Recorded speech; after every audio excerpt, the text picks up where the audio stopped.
Chapter 6. An Important Errand. Nancy urged Carol to talk quickly before they might be interrupted. The girl seemed hesitant to say more. "Oh, Nancy, I wish I were as smart as you. Everything seems so clear to you. To me, it's all a muddle." "Nonsense," Nancy replied. "Just tell me whatever comes into your mind." "All right, but it's difficult. Maybe I'd better talk about myself first. I'm an orphan. I guess you gathered that from what Mother Jemmett said. I know nothing about my parents. I was found in a church when I was 2 years old. The authorities couldn't locate any of my family, so I was sent to an orphanage. I lived there until I was 10 years old when the Jemmetts took me. I've worked hard for them. Every day after school, I would come home to find dishes and clothes piled up for me to wash.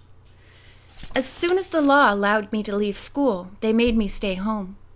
Mr. Sidney urged them to let me go on, but they wouldn't do it. I don't think I owe the Jemmetts anything.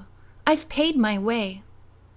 Mr. Sidney was always nice to me, but after the Jemmetts practically forced him to stay in the tower by telling him he wasn't well and that he'd fall if he tried to come downstairs, they began to make me work harder and never let me go anywhere." "That's a shame," said Nancy. "Was it after Mr. Sidney stayed upstairs that you first suspected Mr. Jemmett of not being fair?" "Yes." Carol, warmed by the new friendship, leaned toward Nancy, her eyes round with excitement.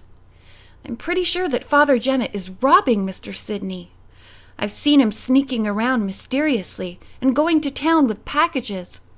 After that, he suddenly seems to have a lot of money. Much more than this restaurant brings in. Of course, That's very interesting," Nancy said loudly. "Once we had some baby robins in a vine outside a bedroom window, too. Do you have many wrens?" Carol's mouth opened wide in astonishment. "Good morning, miss," said a man's voice. Carol gulped. The voice was that of Frank Jemmett, and at once she understood why Nancy had suddenly interrupted her conversation with the strange remark about birds. "Have you been served?" Jemmett asked, approaching the table. "Carol, get up and bring the young lady a glass of water." "Oh, please don't bother," Nancy smiled, restraining Carol. "I wasn't planning to eat lunch so early." Jemmett pulled a chair from an adjoining table and prepared to join the conversation. "You live hereabouts?" he asked Nancy. "In River Heights," she answered. "I came back this morning with my father, whom Mr. Sidney wished to consult." "Oh, are you Dr. Crosby's daughter?" Jemmett asked. "I knew he had a beautiful daughter, but I didn't dream—" "I don't know Dr. Crosby," Nancy put in. "My father is Carson Drew." Frank Jemmett's face turned a shade paler, and he swallowed heavily. "Carson Drew? He's upstairs?" he asked. "Yes, he's been there for over an hour now," Nancy replied coolly. "It must be an important consultation." "I'm sure it can't be. Yes, it must be," Jemmett stammered, rising hurriedly. Excuse me." The agitated man fled from the room. Nancy watched his retreat with amusement. She wondered if he was a thief, and perhaps afraid Mr. Sidney had discovered that he was dishonest and was going to take action. "I never saw Father Jemmett so upset," Carol commented. "He seems to be scared of your father." "Which would confirm your suspicions and mine," Nancy remarked. "I think I'll keep an eye on Mr. Jemmett." "Oh dear, I've talked too much," Carol sighed. "Maybe I'm all wrong." At that moment, Nancy heard her father's footsteps on the stairway. She arose and hurried to the hall. "Are you ready to go?" she asked. "No," Mr. Drew replied. "Mr. Sidney's case is strange and complicated. After what I've heard, I shall not leave this house until the document is witnessed by someone competent to stand up under a grueling trial in court." He went into the hall telephone booth and made a call. Nancy saw him frown, and in a minute came out, looking disappointed. "The man I want to reach will be out for half an hour. I didn't want to give the message to anyone else. Nancy, I guess you'll have to help me. Speed is essential. Will you drive to the Smith's Ferry branch of the River Heights National Bank and ask for Mr. Hill? Raymond Hill. He's the executive vice president. Tell Mr. Hill I want him to come back here with you to witness an important document. I'm well acquainted with him, and I'm sure he will grant me this favor. Remember, the sooner you get back with him, the better." "I'll go at once," Nancy replied, excited by the new element of mystery. She ran back to the table and told Carol that she had to go on an important errand for her father, but that she would return shortly. As Nancy was talking, she saw the swinging door which led to the kitchen move slightly. Someone was listening. "I think I'll go out this way. It's shorter," she said abruptly, skipping across to the kitchen door and suddenly pushing it ajar. As she had expected, the door did not open far, and there was a muttered exclamation from behind it. "Oh, I'm sorry. Did I hit somebody?" Nancy asked. Mrs. Jemmett was revealed, looking rather dazed and rubbing her ear. "No, not much," she said sarcastically.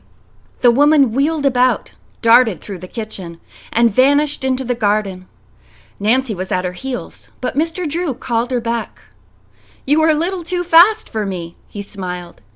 "I just wanted to tell you that Peter Boonton and Jacob Sidney, the two men you told me about, are coming here this morning. We want the will signed and witnessed before they arrived. That's the reason I'm asking for the greatest possible speed." Nancy nodded and left the house.